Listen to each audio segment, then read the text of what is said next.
My parents sat in my house and said, "We know we abandoned you at 10, but that's ancient history," then demanded to move in. So I replied it never was, and you'd better leave before I stop being polite. I'm 30M, and I've spent most of my life trying to come to terms with being the child my parents didn't want. When I was 10 years old, my parents shipped me off to my grandfather's farm after my twin sisters were born. They claimed they couldn't handle 3 children, but the truth was, they simply wanted to focus on their daughters. Growing up on my grandfather's farm wasn't terrible. My grandfather was a good man who taught me the value of hard work, responsibility, and self-reliance. He was strict but fair, and he made sure I had everything I needed. But the sting of being sent away never truly faded.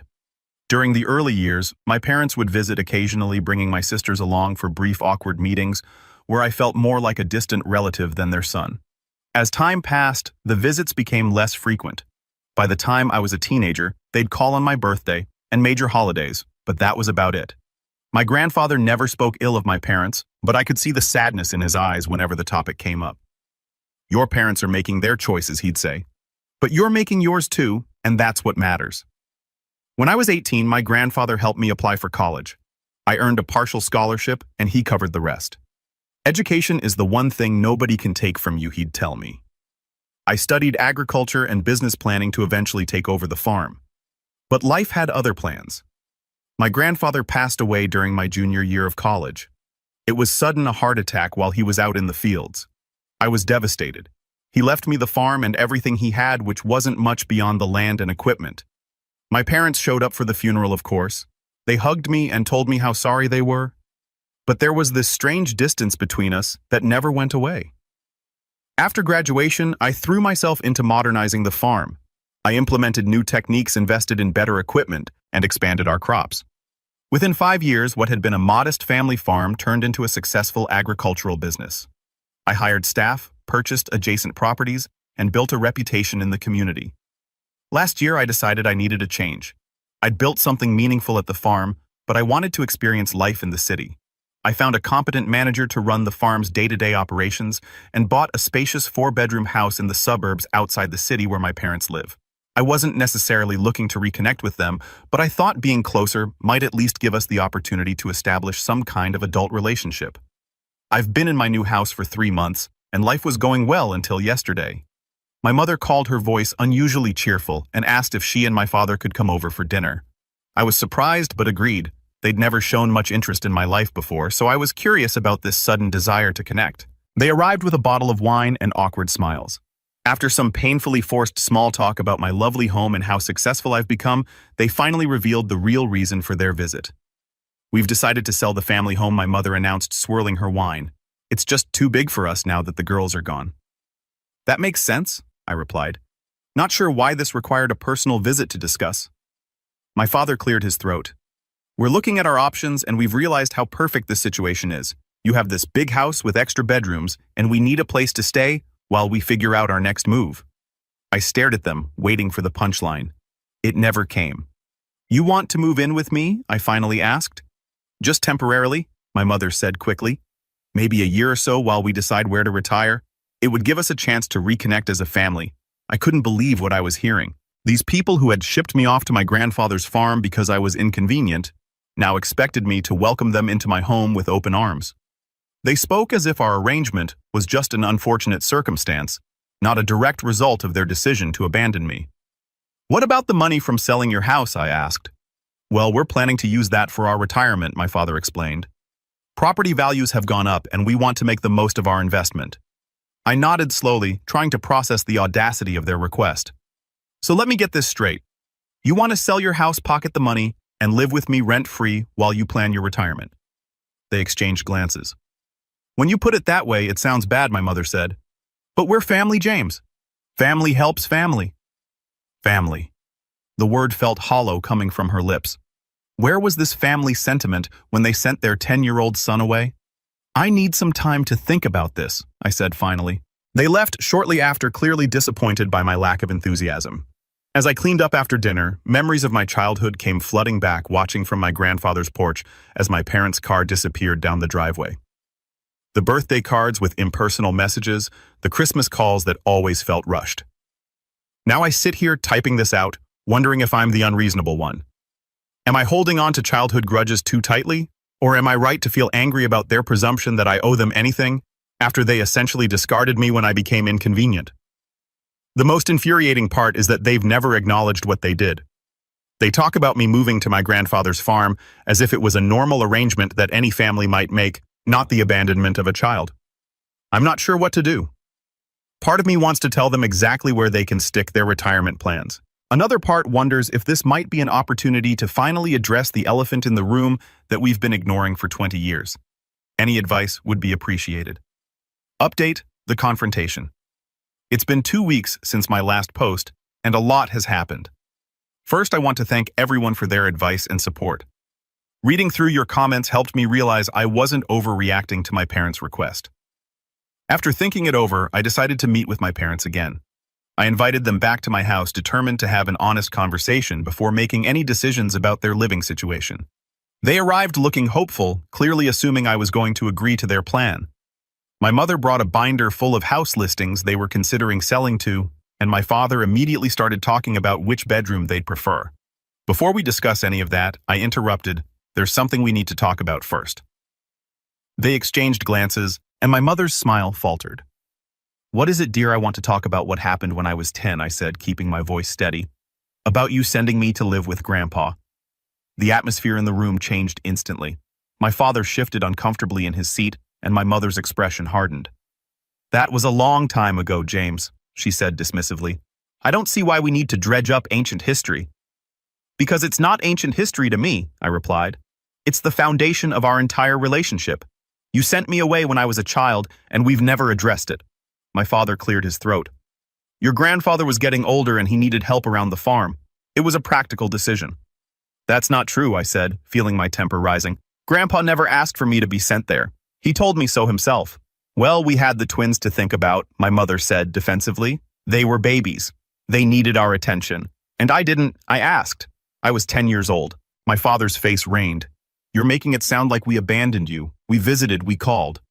Not often enough, I said. And never when it mattered. Do you know who taught me to drive, Grandpa? Do you know who helped me with my college applications? Grandpa? Do you know who was there for me when I had my heart broken for the first time, Grandpa? My mother's lips were pressed into a thin line. We did the best we could with the circumstances we had. No, you didn't, I said, finally letting out the words I'd held back for 20 years. You chose the circumstances. You chose to keep the twins and send me away. You chose to be parents to them and not to me. That's not fair, my father protested. We always considered you our son. Really? When was the last time you asked about my life? Do you even know what crops I grow on the farm, or the name of the woman I dated for 3 years before we broke up last summer? Their silence was answer enough. I've spent my entire adult life trying to convince myself that what you did was somehow justifiable, I continued. That maybe you were struggling financially or that Grandpa really did need the help. But the truth is, you just didn't want me around anymore. I was inconvenient. My mother's eyes filled with tears, but they weren't the tears of remorse. They were the tears of someone who'd been caught and didn't like being confronted with the reality of their actions. If that's how you feel, perhaps we should look at other options for our living situation, she said coldly. I think that would be best. I agreed. Because the truth is, I don't want you living here. Not because I'm trying to get revenge, or because I'm still angry about the past, although I am, but because we don't have the kind of relationship where living together would make any sense. My father stood up abruptly. I think we're done here. Come on, Diana. As they headed for the door, I felt a strange sense of relief wash over me. For the first time, I'd said what I really felt instead of swallowing my hurt to keep the peace. For what it's worth, I called after them. I would have been open to helping you find an affordable place to live, or even lending you money if you needed it, but not without acknowledging what happened between us. My father paused at the door but didn't turn around. My mother grabbed his arm and pulled him outside. The door closed behind them with a finality that felt like the end of a chapter. I expected to feel worse after they left, guilty perhaps, or sad about the further deterioration of our already strained relationship. Instead, I felt lighter, as if a weight I'd been carrying for 20 years had finally been lifted from my shoulders. That night, I received a text from my sister Emily. Mom and Dad seemed upset when they got home. Did something happen? I stared at the message, unsure how to respond. My relationship with my sisters has always been complicated. They were too young to remember me living at home, and by the time they were old enough to understand, the narrative had already been established. Their older brother lived on a farm with their grandfather. It was normal, natural, nothing to question. I typed out a brief response. We had a disagreement about some potential living arrangements. Nothing for you to worry about, Emily replied almost immediately. Want to grab coffee this weekend? Just you and me. That was unexpected. Emily and I have had a cordial but distant relationship over the years. We see each other at holidays when I attend and occasionally text on birthdays, but we've never spent time one-on-one. Sure, I responded, curious about what she wanted to discuss. Later that evening, my phone rang. It was my other sister, Sophie. Unlike Emily, who at least makes an effort to maintain contact, Sophie and I barely speak. What did you say to Mom and Dad? She demanded without preamble. Hello to you too, Sophie, I said. They're really upset. Mom's been crying all evening. I sighed. It was a private conversation between me and our parents. If they want to tell you about it, that's up to them. It's about them moving in with you, isn't it? Why can't you just help them out? It's not like you don't have the space. There's a lot more to it than that, Sophie. Things you don't know about. What's that supposed to mean? I hesitated, not wanting to drag my sisters into this. Despite everything, I didn't want to tarnish their relationship with our parents. Ask Mom and Dad about what happened when I was 10. Ask them why I went to live with Grandpa. There was silence on the other end. Then what are you talking about? You went to live with Grandpa because you wanted to. Because you loved the farm. I closed my eyes, not surprised that this was the story they'd been told. That's not what happened, Sophie. But like I said, ask them. I ended the call feeling emotionally drained, but strangely at peace. For the first time in my adult life, I'd stood up for myself against my parents. I'd spoken my truth. Whether they acknowledged it or not, I knew what had happened, and I wasn't going to pretend anymore. Tomorrow, I'm meeting Emily for coffee. I'm not sure what to expect, but I'm going with an open mind. My sisters aren't responsible for what our parents did, and maybe it's time I made more of an effort to build a relationship with them, independent of our parents. I'll update again after I talk to Emily. Update 2: family intervention. The past week has been a whirlwind. My coffee with Emily led to revelations I never expected, and the aftermath has been both painful and healing in ways I couldn't have anticipated. When I arrived at the cafe, Emily was already there, sitting at a corner table with 2 cups of coffee. She smiled nervously as I approached, and I could tell immediately that this wasn't just a casual catch-up. I ordered for you, she said. Black one sugar, right? I was surprised she remembered how I take my coffee. Thanks. We exchanged pleasantries for a few minutes, talking about her job as a kindergarten teacher and my farm. There was an underlying tension, though, and finally Emily took a deep breath and got to the point. Sophie told me about your conversation. She said about what you said regarding why you went to live with Grandpa. I nodded, waiting for her to continue. James, I don't understand. Mom and Dad always told us you wanted to go live on the farm, that you begged them to let you stay with Grandpa because you loved it there so much. That's not what happened, I said quietly. Emily's eyes searched mine. Then what did happen? I hesitated, not wanting to burden her with this, but also tired of carrying the truth alone. They sent me away, Emily. After you and Sophie were born, they decided they couldn't handle 3 kids, so they packed my bags and drove me to Grandpa's farm. Her face paled. No, that can't be right. They wouldn't do that. I was 10 years old, I continued. I remember crying as they drove away. Grandpa told me it was just temporary, that they needed some time to adjust to having the twins, but weeks turned into months and months into years. Emily's eyes filled with tears. But they visited. They brought us to see you rarely, I said. And the visits became less frequent as time went on. By the time I was in high school, I was lucky if I saw them once or twice a year. She shook her head, clearly struggling to reconcile what I was saying with the parents she knew. Why didn't you ever say anything? What was there to say? By the time you and Sophie were old enough to understand, the arrangement was firmly established. And honestly, I didn't want to put that burden on you. It wasn't your fault. Emily was quiet for a long moment. Then she pulled out her phone. I need to talk to Sophie about this. 20 minutes later, Sophie arrived at the cafe, her face a storm of emotions. She sat down without greeting me, looking directly at Emily. Did he tell you the same story he told me? Emily nodded, her expression somber. Sophie turned to me, her eyes narrowed. I don't believe you. Why would you make up something like this? I'm not making anything up, Sophie, I said calmly. I'm telling you what happened. Our parents would never abandon their child, she insisted. Never. I didn't say they abandoned me. I clarified, though. That's exactly what it had felt like. They sent me to live with Grandpa. They didn't completely cut contact. They just prioritized their new family over their existing one. Sophie's face flushed with anger. This is ridiculous. I'm calling Mom. Before I could object, she had her phone out and was dialing. She put it on speaker as our mother answered. Sophie, is everything okay? I'm with James and Emily, Sophie said, her voice tight. James is telling us some crazy story about you and Dad sending him away when he was 10 because you couldn't handle 3 kids. Tell him he's wrong.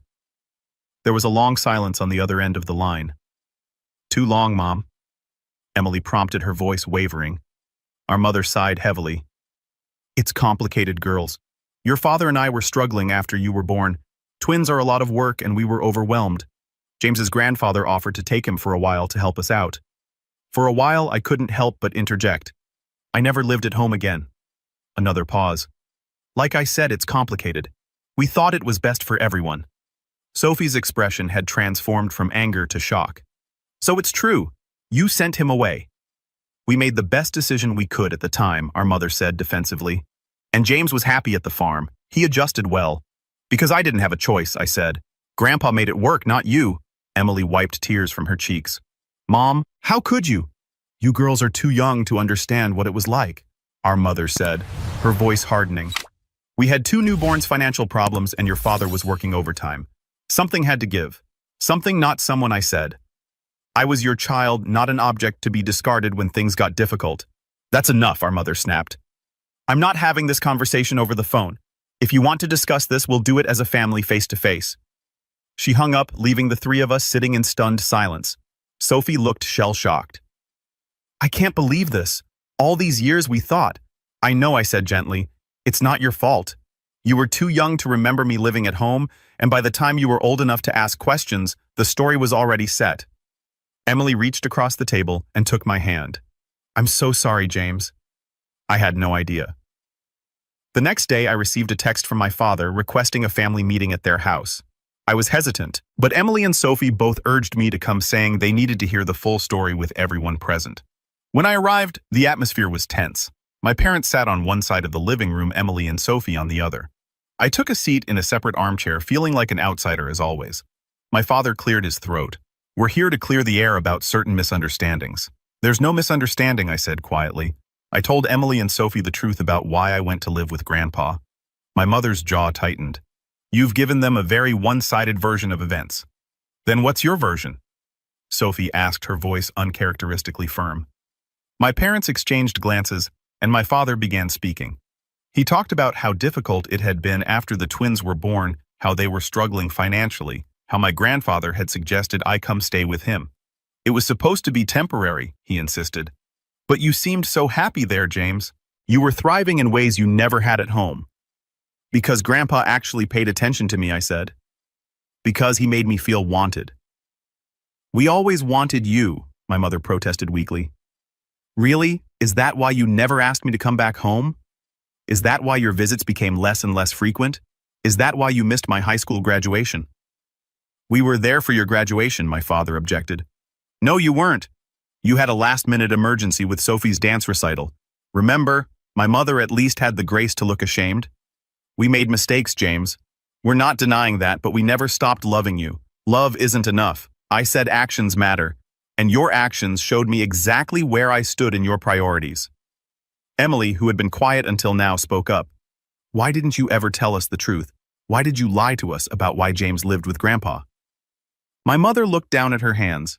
We didn't want you girls to feel guilty or responsible. So instead, you let us believe that James chose to leave. Sophie's voice cracked. Do you know how that shaped our relationship with him? We thought he preferred living on the farm to being with his family. The conversation continued for hours, circling around the same points. My parents alternated between defending their decision and offering half-hearted apologies. Emily and Sophie asked questions, trying to understand how their childhood memories fit into this new reality. I mostly listened, having said what I needed to say. Eventually, my father brought up the original issue about our living situation. No, I cut him off. That's not happening. Not now. Maybe not ever. He nodded, looking resigned. I understand. As I was leaving, Emily and Sophie walked me to my car. I still can't believe it. Sophie said, shaking her head. All these years I thought you didn't want to be around us. It was never about you, I assured her. I wish I had gotten to know you both better growing up. Maybe it's not too late, Emily suggested tentatively. For us, I mean to be real siblings. For the first time in years, I felt a flicker of hope about my family. Not for my relationship with my parents. I'm not sure that can ever be fully repaired, but for the possibility of building something meaningful with my sisters. I'd like that, I said. As I drove home, I felt a mixture of emotions. Anger at my parents, sorrow for the childhood I lost, but also a strange sense of relief. The truth was finally out in the open, acknowledged by everyone. It wouldn't change the past, but maybe it could shape a different future. I'll update again after I've had some time to process everything. Final update: building new connections. It's been 6 months since my last update, and I wanted to share how things have evolved. So much has changed both in terms of my relationship with my family and in how I view my own past. First, my parents did sell their house.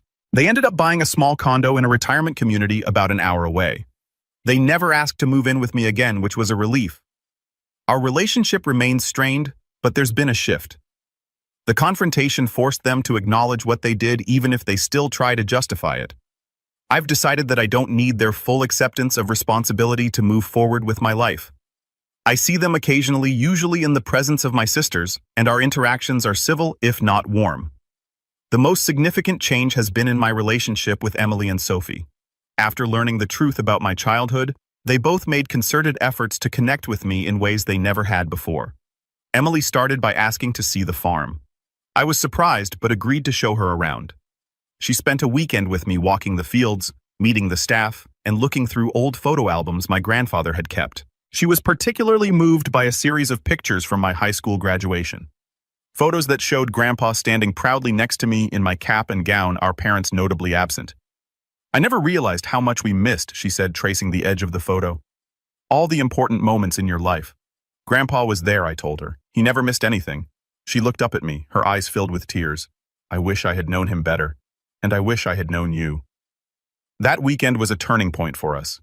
Emily and I discovered we share many of the same interests: a love of classic literature, a passion for gardening, and a dry sense of humor that often catches people off guard. We started a tradition of weekly phone calls and monthly visits, alternating between her coming to the farm and me visiting her in the city. Sophie took longer to come around. The revelation about our parents hit her particularly hard, as she had always been closest to them. For a while, she directed her anger at me as if by telling the truth I had somehow created the problem.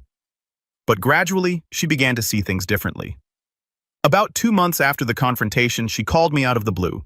"Can I ask you something personal?" she said without preamble. "Sure," I replied, curious. "Did you hate us when we were kids? I mean, did you hate Emily and me because they kept us and sent you away?" The question caught me off guard. "No, Sophie. I never hated you. You were babies. You had no part in their decision. But after when we were growing up and you saw how differently they treated us." I took a moment to consider my answer. There were times I was jealous. I admitted times I wondered why they could love you both so easily when they didn't seem to have enough love for me. But I never hated you for it. If anything, I felt disconnected from you, like you were family in name only. She was quiet for a long time. "I want to change that," she finally said. "I want to be your sister, not just someone you're related to." Since then, Sophie has made an effort to include me in her life. She introduced me to her fiancé, invited me to her gallery showing she's an artist, and started sending me random texts throughout the week. Funny memes, updates about her day, questions about the farm. Small things, but they've started to build a bridge between us. Last month, something unexpected happened. I decided to go through some of my grandfather's old papers, partly out of nostalgia, and partly to make sure all the farm's legal documents were in order. Tucked among old tax returns and property deeds, I found a series of letters my grandfather had written to my parents over the years. The letters were never sent. They were drafts, each one dated and carefully preserved. They spanned the entire time I lived with him, from when I was 10 until his death, when I was in college. In them, my grandfather repeatedly asked my parents to reconsider their decision to bring me home to be the parents I deserved. "James asks about you constantly," he wrote in one early letter. "He sleeps with his bag packed for the first 3 months, certain you would come for him any day." In another, "He's made the honor roll again. I wish you had been there to see his face when he showed me his report card. He looked for your car every day that week, hoping you'd come to celebrate with him. And later, as I entered high school, he doesn't ask about coming home anymore. I think he's accepted that this farm is his home now. But sometimes, I catch him staring down the driveway, and I know he's still waiting for you. Reading these letters was like reopening an old wound. I could feel the pain of that abandoned child all over again. The confusion, the constant hope that somehow someday my parents would want me back. But there was something healing about it too. My grandfather had seen me. He had recognized my pain even when he couldn't fix it. He had been my advocate even if his advocacy fell on deaf ears. I decided to share the letters with Emily and Sophie. They came to the farm one weekend, and we sat on the porch, the same porch where I had watched my parents drive away all those years ago, and read through my grandfather's words together. Sophie cried openly, her head in her hands. Emily sat very still, her face pale, occasionally reaching out to touch my arm, as if to reassure herself that I was really there. I don't understand how they could do this, Sophie said, finally, her voice. I don't either, I admitted. I'm not sure I ever will. Emily picked up one of the letters, her fingers tracing our grandfather's handwriting.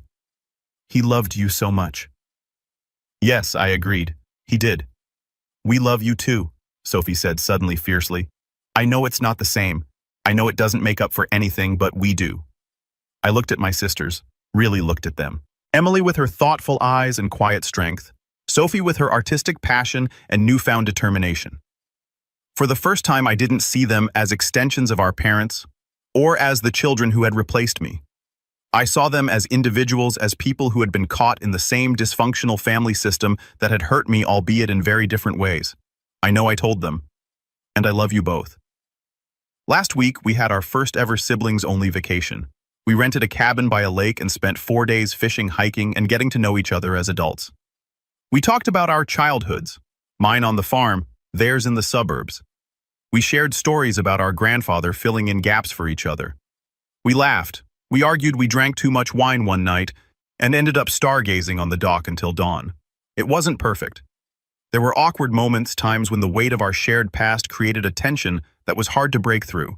But there were also moments of genuine connection, of shared understanding, of hope for a future where we're truly family, not just people bound by blood and complicated history. As for my parents, I've decided to maintain boundaries while not completely cutting them out of my life. They've started to realize that their actions have consequences, that relationships require nurturing, that love is shown through actions, not just words. Whether they can truly understand the depth of what they did, I don't know. But I'm no longer waiting for their approval or acceptance. I've built a good life for myself, and now I'm building real relationships with my sisters. The farm is thriving. My house in the suburbs feels more like home every day. And for the first time in my life, I feel like I have family members who truly see me and value me for who I am. I still visit my grandfather's grave regularly. I bring him updates about the farm, about my life, about this unexpected connection I'm forming with my sisters. I like to think he'd be proud, not just of what I've accomplished, but of who I've become despite everything. He taught me resilience, self-reliance, and the value of hard work. But he also taught me forgiveness. Not the kind that brushes wrongdoing under the rug, but the kind that acknowledges hurt while not letting it define your future. I don't know what the next chapter holds, but I'm facing it with more hope than I felt in a long time.